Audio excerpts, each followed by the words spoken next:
사탄은 언제나 성도에게 가장 교묘하고 치명적인 거짓말을 심어놓습니다. 그 중에서도 가장 흔하고도 파괴적인 속삭임은 바로 이것입니다. 하나님은 너를 잊으셨다. 당신이 기도했는데 응답이 지연되고 문제는 해결되지 않으며 마음은 무겁고 앞길은 보이지 않을 때 사탄은 끊임없이 귓가에 거짓을 주입합니다. 봐라, 네가 그토록 기도했는데 아무 일도 일어나지 않았잖아. 하나님은 널 외면하신 거야. 넌 버림받은 존재야. 이 말은 단순한 의심이 아니라 영혼을 흔드는 독과 같아서 하나님에 대한 신뢰를 무너뜨리고 결국 신앙 전체를 파괴하는 도구가 됩니다. 이사야 41장 10절은 이렇게 말합니다. 두려워하지 말라. 내가 너와 함께함이니라. 놀라지 말라. 나는 네 하나님이 됨이니라. 그러나 사탄은 이 약속을 흐릿하게 만들고 당신의 눈을 오직 현실의 고통에만 고정시킵니다. 병은 낫지 않고 가정의 갈등은 계속되고 경제적 어려움은 끝나지 않을 때 사탄은 속삭임을 강화하며 당신을 더욱 무너뜨리려 합니다. 봐라, 네 하나님은 아무 일도 하지 않는다. 넌 홀로 남겨졌다. 당신이 누구에게도 말할 수 없는 고통과 깊은 외로움 속에 있을 때 사탄은 바로 그 틈을 파고듭니다. 하나님이 살아계시다면 왜 이런 일이 일어나느냐? 네가 그렇게 믿었는데도 삶은 왜 달라지지 않느냐고 조롱합니다. 그러나 진리는 분명합니다. 하나님은 결코 당신을 잊지 않으셨습니다. 오히려 그분은 당신의 눈물과 신음을 세밀히 기록하고 계십니다. 시편 56편 8절은 이렇게 말합니다. 주께서 나의 유리함을 계수하셨나이다. 나의 눈물을 주의병에 담으소서. 하나님은 단 한 방울의 눈물도 흘려버리지 않으십니다. 사탄은 이 사실을 가리려 하지만 성경은 계속해서 하나님이 당신과 함께 계신다고 증언합니다. 히브리서 13장 5절은 이렇게 선언합니다. 내가 결코 너를 버리지 아니하고 너를 떠나지 아니하리라. 그러나 사탄은 당신에게 속삭이며 이 약속을 무력화시키려 합니다. 당신이 외로움에 갇혀 있다고 느낄 때 사탄은 봐라, 하나님은 너를 잊었다 라고 거짓을 강화합니다. 혹시 지금 당신이 좌절 속에 있습니까? 끝없는 재정 문제, 해결되지 않는 관계, 끝나지 않는 질병의 고통 속에 있습니까? 바로 그 순간 사탄은 가장 교묘한 거짓을 심습니다. 하나님은 널 기억하지 않는다. 너는 혼자다.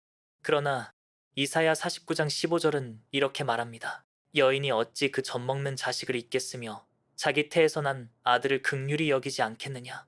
그들은 혹시 잊을지라도 나는 너를 잊지 아니할 것이라. 하나님은 어머니가 자식을 잊지 못하듯이, 아니 어머니조차 자식을 잊을 수 있을지라도 당신을 잊지 않으시는 분입니다.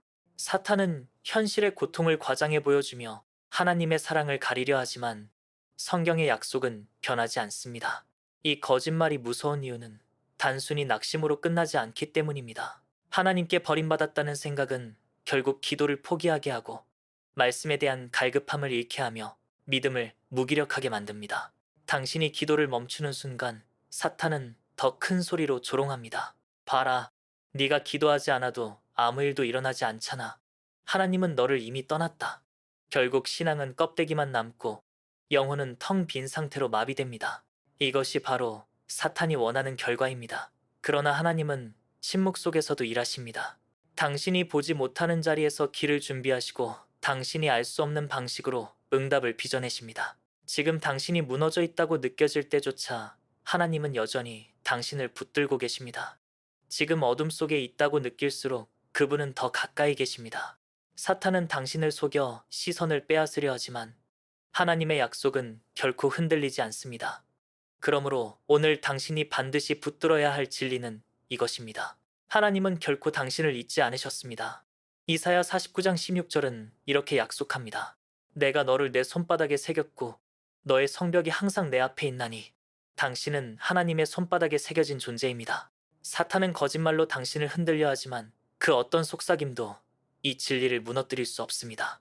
당신이 이 확신을 굳게 붙드는 순간 영혼은 다시 힘을 얻고 사탄의 거짓은 무력해집니다. 그러므로 기억하십시오. 사탄의 가장 교묘한 거짓말, 하나님은 너를 잊으셨다 라는 말은 결코 진리가 아니며 당신은 여전히 하나님의 사랑 안에 단단히 붙들려 있습니다. 사탄이 성도에게 심어주는 또 다른 교묘한 거짓말은 죄는 결코 작은 것에서 시작되지 않는다는 속임수입니다. 그는 당신에게 이렇게 속삭입니다. 이 정도는 괜찮아. 누구나 하는 일이잖아. 하나님도 이해하실 거야. 하지만 진실은 정반대입니다. 죄는 언제나 작은 틈에서 시작됩니다. 가장 무섭고 파괴적인 죄도 처음에는 미세한 타협, 아주 사소해 보이는 양보로 출발합니다.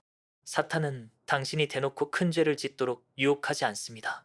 대신 당신의 양심을 둔화시키고 한 번쯤은 괜찮다는 생각을 심어줍니다. 그리고 그 작은 타협이 점점 쌓일 때 당신의 마음은 둔감해지고 결국 돌이키기 어려운 지경에 이르게 됩니다. 창세기 3장은 이렇게 말합니다. 뱀이 여자에게 이르되 너희가 결코 죽지 아니하리라. 사탄은 에덴 동산에서조차 직접적인 반역이 아니라 아주 작은 의심으로 접근했습니다. 정말 하나님이 그렇게 말씀하셨을까? 설마 그 정도로 심각하지는 않을 거야. 바로 그 순간 작은 의심이 죄의 문을 열었고 인류 전체가 타락의 길로 들어서게 된 것입니다. 오늘도 사탄은 똑같은 전략을 사용합니다. 당신이 신앙생활을 하며 지켜온 기준들을 조금씩 무너뜨리게 만듭니다.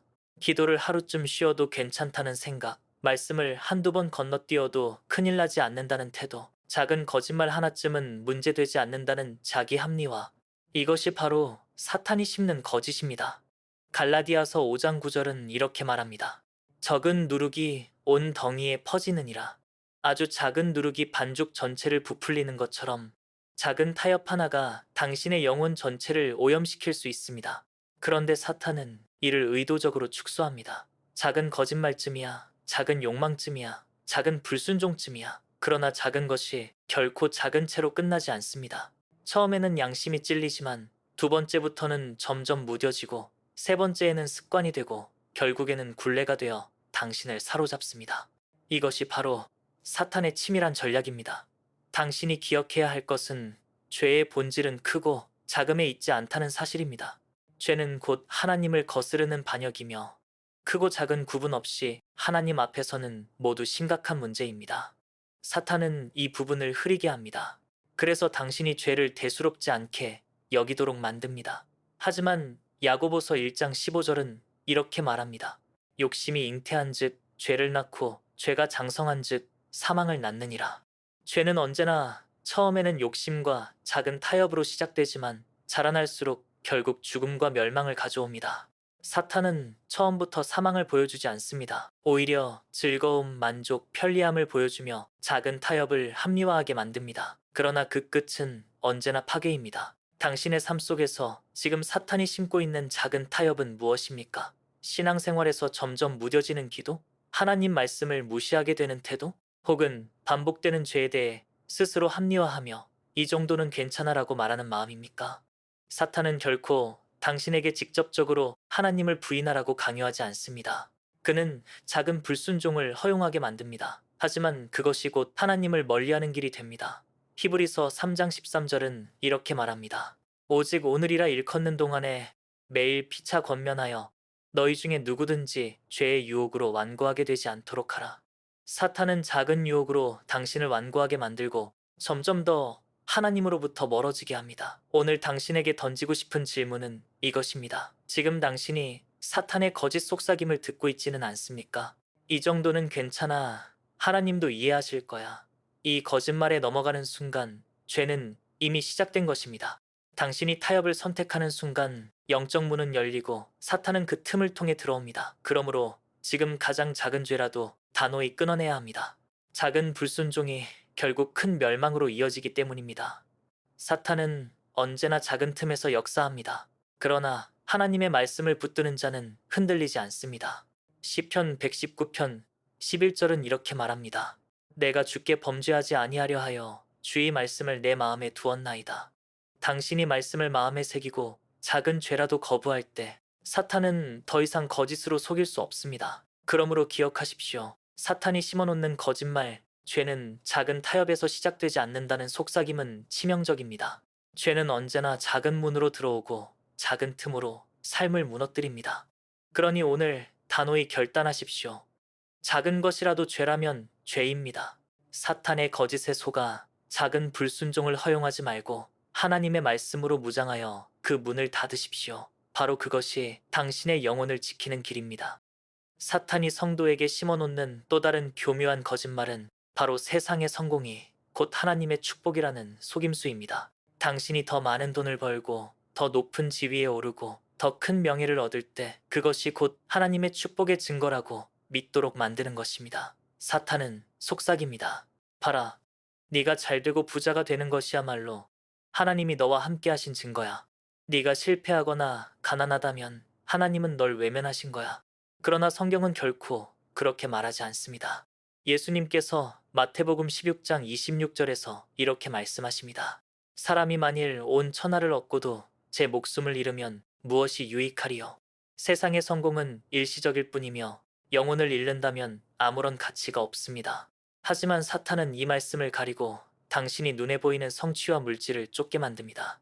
결국 하나님을 향한 신앙이 아니라 세상의 잣대로 자신을 평가하게 하고 비교하게 하고 끊임없이 경쟁하게 만듭니다. 사탄의 전략은 매우 교묘합니다. 그는 당신이 신앙생활을 하면서도 끊임없이 성공을 갈망하게 만듭니다. 교회 안에서도 더 인정받고 싶다는 욕망, 세상에서 더 크게 보이고 싶다는 갈망을 부추깁니다. 그리고 그것을 하나님의 축복이라는 이름으로 포장합니다. 그러나 성경은 전혀 다른 기준을 보여줍니다. 잠언 10장 22절은 이렇게 말합니다. 여호와께서 주시는 복은 사람을 부하게 하고 근심을 더하지 아니하느니라. 하나님이 주시는 축복은 세상의 부나 성공과 동일하지 않으며 오히려 근심이 더해지지 않는 평안과 영적 풍요로움입니다. 그런데 사탄은 당신이 세상적인 성공만을 추구하다가 결국 더 깊은 근심과 허무에 빠지게 만듭니다. 성공을 했음에도 불안이 사라지지 않고 재물을 가졌음에도 만족이 없으며 명예를 얻었음에도 허무감이 몰려오는 이유가 바로 여기에 있습니다. 당신이 지금 혹시 마음속으로 이렇게 생각하지는 않습니까? 내가 이만큼 고생했으니 하나님도 이제는 나를 부자로 만들어 주셔야 하는 것 아닌가? 바로 그 순간 사탄은 더 크게 거짓말을 주입합니다. 그래, 하나님의 사랑은 성공으로 증명되는 거야. 너의 기도 응답은 곧 세상의 성취로 드러나야 해. 그러나 디모데전서 6장 9절은 이렇게 말합니다. 부하려 하는 자들은 시험과 올무와 여러 가지 어리석고 해로운 욕심에 떨어지나니 곧 사람으로 파멸과 멸망에 빠지게 하는 것이라. 세상의 성공만을 축복으로 착각하는 자는 결국 사탄의 올무에 걸려 파멸에 이르게 됩니다. 사탄은 축복을 왜곡시켜 당신이 하나님을 섬기기보다 성공을 섬기도록 만듭니다. 그리고 성공을 얻으면 교만하게 하고 실패하면 하나님을 원망하게 합니다. 결국 신앙은 상황에 따라 흔들리고 영혼은 점점 더 메말라갑니다. 진정한 축복은 세상의 성공과는 차원이 다릅니다. 하나님이 주시는 축복은 환경과 상관없이 누리는 평안, 고난 속에서도 흔들리지 않는 믿음, 그리고 영원한 생명입니다. 에베소서 1장 3절은 이렇게 말합니다. 찬송하리로다 하나님, 곧 우리 주 예수 그리스도의 아버지께서 그리스도 안에서 하늘에 속한 모든 신령한 복을 우리에게 주시되 사탄은 이 신령한 복을 보지 못하게 가리고 오직 눈에 보이는 성공만을 좇게 만듭니다. 하지만 성경은 분명히 선언합니다. 진정한 복은 그리스도 안에 있으며 세상에서는 얻을 수 없는 차원입니다. 당신이 지금 세상 기준으로 성공하지 못했더라도 하나님 안에 있다면 이미 가장 큰 축복을 받은 사람입니다. 사탄은 성공을 축복이라고 왜곡하면서 당신의 신앙을 무너뜨리려 합니다. 그래서 당신이 세상의 성취를 이룰 때 곧바로 하나님은 너를 떠나셨다 라고 속삭입니다. 하지만 요한복음 16장 33절은 이렇게 말합니다. 세상에서는 너희가 환난을 당하나 담대하라. 내가 세상을 이기었노라. 세상의 성공 여부와 상관없이 이미 승리는 예수 그리스도 안에 있습니다. 당신이 세상의 성공을 얻지 못했을지라도 하나님은 여전히 당신과 함께 하시며 그분 안에 있는 자는 결코 실패자가 아닙니다. 오히려 사탄이 심어놓은 이 거짓말을 간파하고 진리를 붙드는 자만이 참된 승리를 누립니다. 그러므로 기억하십시오. 사탄이 심어놓는 세상 성공이 곧 하나님의 축복이다라는 속삭임은 가장 교묘한 거짓말 중 하나입니다. 당신이 세상의 성공에만 마음을 두는 순간 사탄은 그 틈을 통해 들어와 신앙을 약화시키고 영혼을 흔듭니다. 그러나 말씀은 분명히 말합니다. 진정한 축복은 세상에서 얻는 부나 명예가 아니라 하나님 안에서 누리는 평안과 영원한 생명입니다. 그러니 오늘 결단하십시오. 세상의 성공에 속지 말고 영원한 것을 붙드십시오. 사탄의 거짓말에 흔들리지 않고 그리스도 안에서 이미 주어진 참된 복을 굳게 붙드십시오. 그것이 당신을 지키는 길이며 결코 무너지지 않는 진리입니다. 사탄이 성도에게 심어놓는 가장 교묘한 거짓말 중 마지막은 바로 당신은 결코 변할 수 없다는 속삭임입니다. 그는 당신의 과거 실패와 반복된 죄를 들추어내며 조롱합니다. 봐라, 네가 몇 번이나 결단했지만 결국 다시 무너졌잖아. 너는 변하지 못해. 네 본성은 이미 죄에 물들었어. 하나님도 더 이상 너를 기대하지 않아. 이 말은 단순한 비난이 아니라 영혼 깊숙이 새겨져 당신이 스스로를 포기하도록 만드는 독입니다. 사탄은 당신의 연약함을 확대해 보여주고 변화의 가능성을 철저히 가려버립니다. 그러나 성경은 정반대의 진리를 선포합니다. 고린도후서 5장 17절은 이렇게 말합니다. 누구든지 그리스도 안에 있으면 새로운 피조물이라. 이전 것은 지나갔으니 보라 새 것이 되었도다. 사탄은 당신의 과거를 근거로 절망을 심지만 성경은 당신의 현재와 미래를 그리스도 안에서 새롭게 규정합니다. 사탄은 당신이 반복되는 죄에서 벗어나지 못할 때 더 강력하게 속삭입니다. 봐라, 네가 또 무너졌잖아. 넌 절대 변할 수 없어. 네가 아무리 기도해도 아무 소용없어. 그러나 빌립보서 1장 6절은 이렇게 약속합니다. 너희 안에서 착한 일을 시작하신 이가 그리스도 예수의 날까지 이루실 줄을 우리는 확신하노라. 하나님은 단순히 시작만 하시는 분이 아니라 끝까지 이루시는 분이십니다. 당신의 변화는 당신의 의지에만 달린 것이 아니라 성령의 역사에 달려 있습니다. 사탄은 이 사실을 감추고 당신이 오직 스스로만 변화해야 한다고 압박합니다. 그리고 당신이 지치면 봐라, 너는 실패자야 라고 속삭입니다. 그러나 진실은 하나님께서 친히 당신 안에서 역사하시고 성령께서 당신을 날마다 새롭게 빚어가신다는 사실입니다. 사탄이 너는 변할 수 없다라고 속삭이는 또 다른 이유는 당신을 죄책감에 묶어두기 위함입니다. 그는 과거의 상처와 실패를 계속 떠올리게 합니다. 당신이 회개했음에도 불구하고 여전히 죄책감에서 벗어나지 못하게 만듭니다. 그러나 로마서 8장 1절은 이렇게 선언합니다. 그러므로 이제 그리스도 예수 안에 있는 자에게는 결코 정죄함이 없나니 하나님께서 이미 용서하셨음에도 불구하고 사탄은 당신이 스스로를 정죄하도록 만들어 다시 옛 삶으로 끌어내립니다. 하지만 하나님의 용서는 완전하며 그리스도의 보혈은 과거의 모든 죄를 덮기에 충분합니다. 사탄은 이 사실을 가리고 당신이 여전히 죄의 노예라고 믿게 만듭니다. 그러나 진리는 당신이 이미 자유케 되었다는 것입니다. 요한복음 8장 36절은 이렇게 말합니다. 그러므로 아들이 너희를 자유롭게 하면 너희가 참으로 자유로우리라. 사탄이 넌 변하지 못한다 라고 속삭이는 이유는 당신을 절망하게 만들고 결국 신앙을 포기하게 하기 위함입니다. 그러나 하나님은 언제나 반대로 말씀하십니다. 에스겔 36장 26절은 이렇게 약속합니다.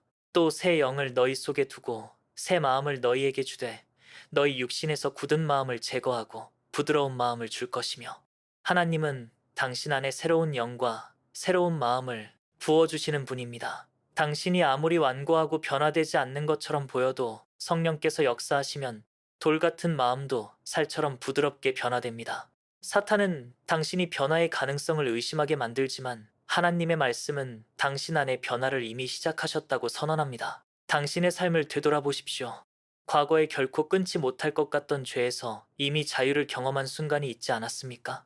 사탄은 그것을 지워버리려 하지만 하나님은 계속해서 당신을 변화시키셨고 지금도 그렇게 하십니다. 변화는 하루아침에 완성되는 것이 아니라 과정이며 성령의 인도하심 속에서 점진적으로 이루어집니다. 사탄은 당신에게 즉각적인 실패만 보게 하지만 하나님은 끝까지 이루시는 분이십니다. 그러므로 오늘 당신이 기억해야 할 진리는 분명합니다. 사탄이 너는 결코 변하지 못한다라고 속삭이는 것은 완전한 거짓말이며 당신은 그리스도 안에서 이미 새 피조물이 되었습니다. 그러므로 절망하지 마십시오. 당신이 다시 넘어졌더라도 포기하지 마십시오. 사탄은 그것을 근거로 당신을 묶으려 하지만 하나님은 당신을 일으켜 세우십니다. 잠언 24장 16절은 이렇게 말합니다.